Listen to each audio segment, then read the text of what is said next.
ज्यादा अच्छा कभी मत बनो। मित्रों, हम सभी को अच्छे इंसान बनने की सीख मिलती है और हम यही सीखते हैं कि बुरे कर्म से बचें और दूसरों का सम्मान करें। लेकिन कई बार हम यह भूल जाते हैं कि कभी कभी हमारी अच्छाई का गलत फायदा भी उठाया जा सकता है। अच्छा इंसान किसे पसंद नहीं आता।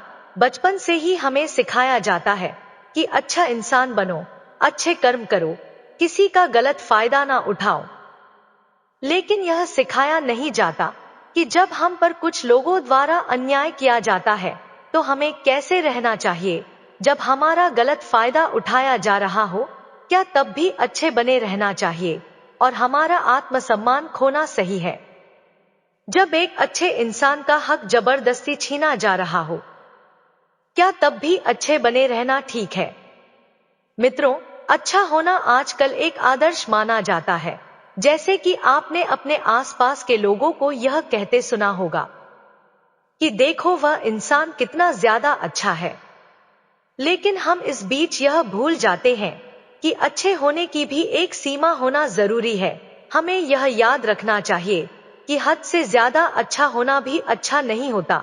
और अगर हम यह भूल जाएंगे तो यह दुनिया हमें यह बार बार याद दिलाएगी और साबित करेगी कि हद से ज्यादा अच्छा होना भी अच्छा नहीं होता। अक्सर आपने यह देखा होगा कि जो जितना अच्छा होता है उसे उतना ही दुख मिलता है। पर ऐसा क्यों? व्यक्ति हमेशा दूसरों की भावनाओं और जरूरतों को अपने आप से अधिक महत्वपूर्ण मानता है और इसी कारण वह खुद को एक कठिन स्थिति में पाता है।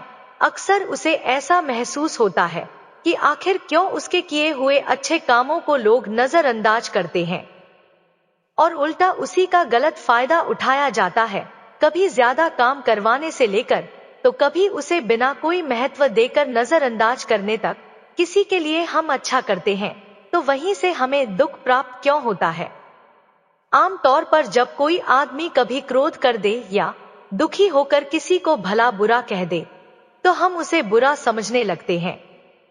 ऐसा आपके साथ भी हुआ होगा कि आपने कभी ना कभी तंग होकर किसी को कुछ भला बुरा कह दिया होगा और सिर्फ उसी कारण आप लोगों के नजरों में बुरे माने जाने लगे। और जैसे कि कर्म और फल का नियम कहता है कि बुरे कर्मों का परिणाम बुरा मिलेगा, आज तक आप यही समझते आए हैं कि सिर्फ बुरे कर्मों का फल बुरा होगा।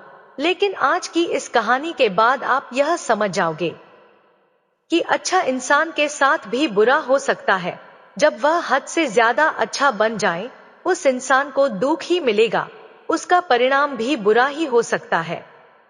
तो आइए मित्रों, आज की इस कहानी के द्वारा हम यह समझेंगे कि ऐसी स्थिति में हमें क्या करना चाहिए और यह भी जान लेंगे कि ज्यादा अच्छा होना अच्छा है या बुरा। तो मित्रों, शुरू करते हैं आज की कहानी। एक समय की बात है, एक नगर में एक धनी व्यापारी रहता था जो बहुत दयालु था। इतना बड़ा व्यापार और बहुत सारा धन होने के बावजूद वह एक भोला और दान करने वाला इंसान था। वह हर किसी की मदद करता था। उसके मन में लोगों के प्रति प्यार और दया की भावना थी। वह किसी का भी दुख नहीं देख पाता था। उसके इतने दयालु और भोलेपन की वजह से उसके आसपास के लोग उसकी इसी बात को उसकी कमजोरी समझकर उसका फायदा उठाते थे। कुछ लोग उस व्यापारी के सामने झूठ मूठ का रोना रोकर उससे पैसे उधार ले जाते थे। व्यापारी अमीर तो था ही और ऊपर से दयालु भी। जब वह व्यापारी उन लोगों की दुखी हालत देखता और उनकी परेशानियां सुनता तो उसका मन भर आता। और जब वह लोग उससे कहते हैं कि मुझे थोड़ा धन उधार चाहिए या तुम मेरी मदद करोगे, मैं तुम्हारा यह एहसान कभी नहीं भूलूंगा, तो वह मना नहीं कर पाता। वह यह सोचकर धन दे देता था कि अभी इसका बुरा वक्त चल रहा है, इसको मेरी मदद की जरूरत है, बाद में यह पैसे लौटा देगा। धीरे धीरे वक्त गुजरता गया। लोग उस व्यापारी के आगे बिना बात का रोना रोता और उसका धन ले जाते और कभी वापस नहीं करते। व्यापारी भी कभी धन वापस नहीं मांगता था। उसको लगता था कि जब इसका बुरा वक्त गुजर जाएगा तो धन वापस कर देगा। लेकिन कहते हैं ना कि हर सुबह के बाद रात होती है। हर सुख के बाद दुख आता है और दुख के बाद सुख आता है। ठीक उसी तरह उस व्यापारी के साथ भी हुआ। कुछ सालों बाद उसके पास भी धन कम होने की वजह से उसके व्यापार में माल भरने के पैसे कम होने लगे और इसके वजह से उसके दुकान पर अब ग्राहक भी कम होने लगे, क्योंकि जो सामान उन ग्राहकों को चाहिए था वह सामान उस व्यापारी के पास खत्म होने लगा था और उस सामान को लाने के लिए अब उसके पास इतना धन भी नहीं था। धीरे धीरे व्यापारी का धन समाप्त हो गया। एक समय था जब वह व्यापारी अपने नगर के अमीर लोगों में आता था, पर आज उसके पास पैसे नहीं थे, ऊपर से ढेर सारा कर्ज उसे बाजार से लेना पड़ा। उसे समझ नहीं आ रहा था कि वह क्या करे। उसने एक बहुत बड़े महात्मा के बड़े चर्चे सुन रखे थे। उसे यह पता था कि उसके बहुत मित्रों ने उनके पास जाकर अपने जीवन के लिए सही मार्गदर्शन लिए हैं और वह जो ज्ञान देते हैं वह काफी जिंदगियां सुधार चुका है। उसने निश्चय किया कि अब वे महात्मा ही उनकी समस्या का हल बताएंगे। यही सोचकर वह अगले दिन महात्मा से मिलने निकल पड़ता है। वहां जाकर वह महात्मा को प्रणाम करता है। फिर व्यापारी महात्मा से कहता है, हे गुरुवर, मुझे मेरी समस्या का निवारण चाहिए। महात्मा कहते हैं, पूछो वत्स, क्या पूछना है। फिर वह व्यापारी उन्हें सारी बातें बताता है कि कैसे वह लोगों की मदद करके अमीर से गरीब हो गया, कैसे उसने बस लोगों की बुरी हालत देखकर अपने व्यापार के पैसे उन्हें मदद करने के लिए दे दिए और आज वह खुद जरूरतमंद हो गया है। महात्मा उसकी सारी बातें ध्यान से सुनते हैं और कहते हैं कि तुम बहुत ही ज्यादा सीधे और दयालु हो। जरूरत से ज्यादा सीधा होना भी हमारे लिए मुसीबत पैदा कर सकता है। आगे महात्मा कहते हैं, तुम लोगों की मदद इसलिए करते थे ताकि वह मुसीबत से बाहर निकल सके, लेकिन लोगों ने इसका फायदा उठाया और तुम्हें ठगने का काम करते रहे। तब वह व्यापारी ने कहा, महात्मा, आप बिल्कुल सही कह रहे हैं। हे महात्मा, मेरे दुखों का कारण मेरा ज्यादा सीधा होना, सरल होना और दयावान होना ही लग रहा है, लेकिन मैं अब क्या करूं? मुझे रास्ता बताइए। क्या मैं बुरा बन जाऊं, दया निकाल कर फेंक दूं, निर्दय हो जाऊं? क्या अच्छाई करने की कोई कीमत नहीं इस दुनिया में? क्या मदद करने से या किसी का भला करने से बस यही परिणाम मिलता है?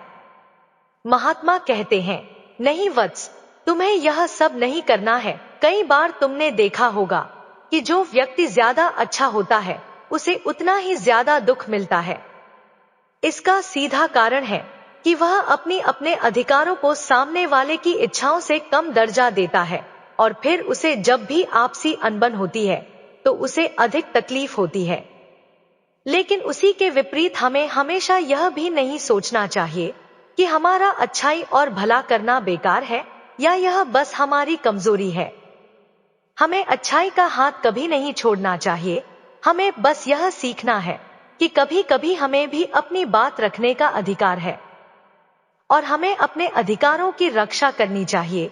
इसलिए हमें अच्छे इंसान बने रहने के साथ साथ अपने अधिकारों की रक्षा करना भी सीखना होगा। अगर हमें गलत तरीके से नुकसान हो रहा है, कोई हमारा गलत फायदा उठा रहा है, तो हमें उसका सामना करने के लिए सही तरीके से खड़े होना जरूरी है। यही एक सच्चे और अच्छे इंसान की पहचान और शख्सियत होती है। वह व्यापारी कहता है, हे महात्मा, मुझे थोड़ा थोड़ा समझ आ रहा है, लेकिन अभी भी मैं पूरी तरह नहीं समझा।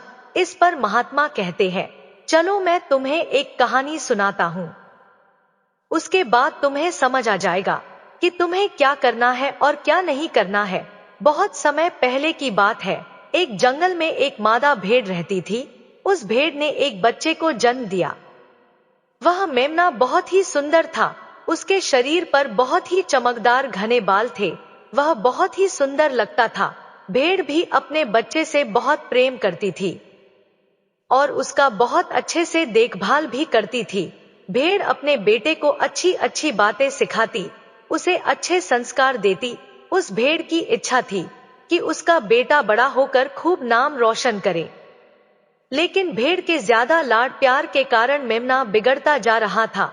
उसकी माँ उसे अच्छी शिक्षा देती थी, उसे अच्छे से रखती थी, दिन रात उसका पूरा ख्याल रखती थी। लेकिन मेमना दिन प्रतिदिन शैतान और जिद्दी होता चला गया। वह अपनी माँ की किसी भी बात को ध्यान से नहीं सुनता और ना ही किसी बात पर ध्यान देता। उसे हर पल ऐसा ही लगता कि मेरी माँ मेरा इतना ख्याल रखती है और इसी कारण वह खुद की जिम्मेदारी नहीं लेता था। यह सोचकर उसकी माँ उसे किसी भी संकट से निकाल लेगी। वह धीरे धीरे गैर जिम्मेदार होता जा रहा था और अब उस भेड़ का लाड और प्यार उसी के मेमने के अच्छे और जिम्मेदार बनने में रुकावट बन गई थी। फिर एक दिन वह मेमना घूमता घूमता पास के जंगल में जा पहुंचा। वह मेमना पहली बार जंगल में गया था। उसे पहली बार जंगल में जाने का मौका मिला था। वह जंगल की सुंदरता को देखकर अचंभित रह गया। उसने कभी इतनी सुंदर चीजें नहीं देखी थी। इतनी सुंदर पौधे, रंग बिरंगे फूलों को देखकर वह बहुत ही प्रसन्न हुआ। उसे यह सब देखकर बहुत अच्छा लगा। फिर उसने झाड़ियों के कुछ पत्तियां खाई। जैसे ही उसने पेट भरने के लिए पेड़ों की पत्तियां खाई, उसको वह पत्तियां बहुत ही स्वादिष्ट लगी। अब तो वह मेमना रोज जंगल में जाने लगा और वहां जाकर पेड़ पौधों को नुकसान पहुंचा रहा था। उसने उनकी पत्तियां तोड़ी, उनके फूलों को नोचा, फूलों को खाया और कुछ को तोड़कर जमीन पर डाल दिया। मेमने को इस बात की बिल्कुल भी परवाह नहीं थी कि वह क्या कर रहा है। उसको इस बात का पता ही नहीं था कि जंगल में कोई खतरा भी है। वह तो मस्तमौला होकर जंगल में उछल कूद कर रहा था और पौधों को खूब नुकसान पहुंचा रहा था। लेकिन जब उस मेमने की माँ को यानी उस भेड़ को इस बारे में पता चला कि मेमना हर रोज जंगल जाता है, तो वह घबरा गई और मेमने को अपने पास बुलाकर समझाने लगी कि तुम जंगल में मत जाओ, वहां पर बहुत सारे जानवर हैं, तुम्हारे ऊपर हमला कर देंगे, तुम्हें खा जाएंगे। लेकिन माँ की बात का उस पर कोई असर नहीं हुआ, बल्कि वह मेमना अपने माता से कहने लगा कि माँ, जो भी मेरे सामने आएगा वह मुझसे जमकर मार खाएगा, फिर वह बहुत पछताएगा। इसके बाद मेमना फिर से जंगल की तरफ भाग गया। उसे अपनी माता की कही बातें झूठी लगने लगी। हर रोज की तरह उस दिन भी वह उछल कूद करने लगा और पेड़ पौधों की पत्तियां तोड़ने लगा। कभी फूलों को तोड़ता, कभी पेड़ों को खूब नुकसान पहुंचाता। लेकिन उस दिन उस जंगल में एक शेर पहुंचा। वह शेर बहुत ही ताकतवर था, लेकिन ताकतवर होने के साथ वह दयालु भी था। उस शेर का मानना था कि कमजोर प्राणियों को नुकसान पहुंचाना ठीक नहीं है। शक्तिशाली होने का मतलब यह नहीं है कि मैं किसी कमजोर प्राणी पर शक्ति का प्रयोग करूं। वह शेर उस जंगल में घूमने लगा। घूमते घूमते वह वहां पर पहुंचा जहां पर वह नासमझ मेमना शैतानी कर रहा था। शेर ने उस मेमने को देखकर आश्चर्य में पड़ गया। शेर ने सोचा कि इस मेमने को किसी खूंखार जानवर का डर क्यों नहीं है। यह कैसे पेड़ पौधों की पत्तियां बिना काम के ही नोच रहा है। यह इनको खत्म कर रहा है और उन पत्तियों को खा कम रहा है, बल्कि बिगाड़ ज्यादा रहा है। उसके बाद वह शेर कुछ देर तक चुपचाप खड़ा होकर उसको देखा रहा और शेर सोचता है कि मेमना कुछ ही देर में मुझे देखकर यहां से भाग जाएगा और उसके डर के भाग जाने से मुझे बल का प्रयोग नहीं करना पड़ेगा। लेकिन ऐसा नहीं हुआ। शेर बहुत देर तक खड़ा रहा और वहीं इंतजार करने लगा कि मेमना यहां से कब जाएगा। लेकिन मेमना तो भोजन करने में व्यस्त था। उसे शेर का कोई ख्याल नहीं था। मजे से पेड़ पौधे की पत्तियां नोच रहा था, उन्हें खा रहा था, सब कुछ बेकार कर रहा था। जब शेर ने देखा कि मेमना उसे देखने के बाद भी वहां से नहीं जा रहा, तो खुद वह मेमने के पास जाता है और वहां जाकर बोला, सुनो बच्चे, तुम इस जंगल में फूल पत्तियों को नुकसान पहुंचा रहे हो। तुम्हें जितना जरूरी है तुम्हारे भोजन के लिए बस उतने ही तोड़ो। तुम बहुत फूल पत्तियां यूं ही नष्ट कर रहे हो। अगर तुम इन पेड़ पौधों को, इन फूल पत्तियां को नुकसान पहुंचाओगे तो तुम अच्छे बच्चे कैसे बनोगे। अच्छे बच्चे कभी भी इस तरह जंगल में आकर पेड़ पौधों को नुकसान नहीं पहुंचाने लगते हैं। तुम्हारी माँ ने तुम्हें अच्छा बच्चा नहीं बनाया। शेर की बातें सुनकर वह घमंड से बोलता है, तुम्हें अच्छे बच्चे बने रहना है तुम बने रहो, मैं तो जैसा हूँ वैसा ही ठीक हूँ, मैं वैसे ही रहूंगा जैसे मुझे रहना है।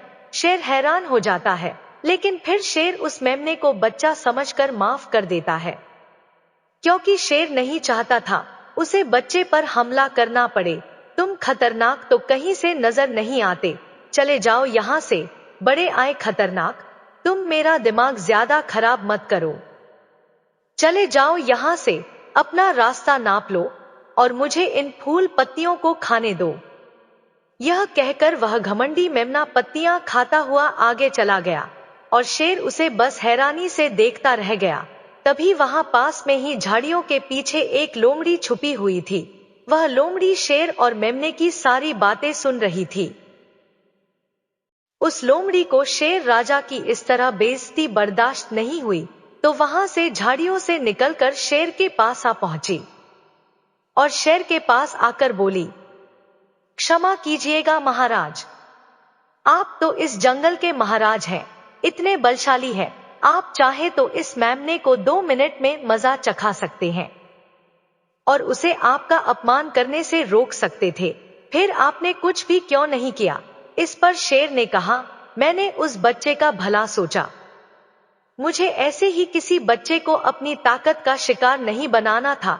यह सब सुनकर लोमड़ी बोली, महाराज, लेकिन आपके इतने सीधेपन और दयावान होने के कारण ही उस मेमने की हिम्मत बढ़ गई है। वह आपके सीधेपन का गलत फायदा उठा रहा है और जंगल में इधर उधर घूम रहा है और पेड़ पौधों को नुकसान पहुंचा रहा है। मुझे पता है कि कमजोर प्राणी पर हमला नहीं करना चाहिए, यह बहुत बुरी बात है और यह भी दया करना एक अच्छा गुण है, लेकिन शासन में कभी कभी भय दिखाना भी जरूरी है। आपकी यह बात सही है कि प्रजा के साथ दयालुता का व्यवहार करना चाहिए, लेकिन इसके साथ साथ यह भी जरूरी है कि उनके मन में राजा के प्रति डर भी हो, ताकि वह इस तरह के अपराध ना करें, कोई मर्यादा ना तोड़े। लोमड़ी की बात सुनकर जंगल का राजा शेर लोमड़ी से कहता है, क्या ऐसा हो सकता है कि मेमने को भय दिखाकर हम उसे काबू में कर सकें, जिससे कि उसमें सुधार आ जाए और उस मेमने को किसी तरह का नुकसान भी ना पहुंचे, जिससे कि वह जंगल के पेड़ पौधों को कोई नुकसान ना पहुंचाए। फिर शेर कहता है, लोमड़ी, क्या तुम ऐसा कर सकती हो? शेर के बात सुनकर लोमड़ी कहती है, जी हाँ महाराज, बिल्कुल मैं ऐसा कर सकती हूँ कि वह डर भी जाए, सुधर भी जाए और उसे कोई नुकसान भी ना हो। उसे इतना डरा दूंगी कि वह जंगल में कभी दोबारा घुसने की हिम्मत नहीं करेगा। मैं उसे इस तरह डराऊंगी कि उसके मन में भय बैठ जाएगा, फिर वह जंगल के पेड़ पौधों को भी नुकसान नहीं पहुंचाएगा और साथ ही साथ मैं उसको कोई भी नुकसान नहीं पहुंचने दूंगी। फिर लोमड़ी कहती है कि उसकी माँ तो उसे कभी सुधार नहीं पाई, लेकिन मैं उसे जरूर सुधार दूंगी।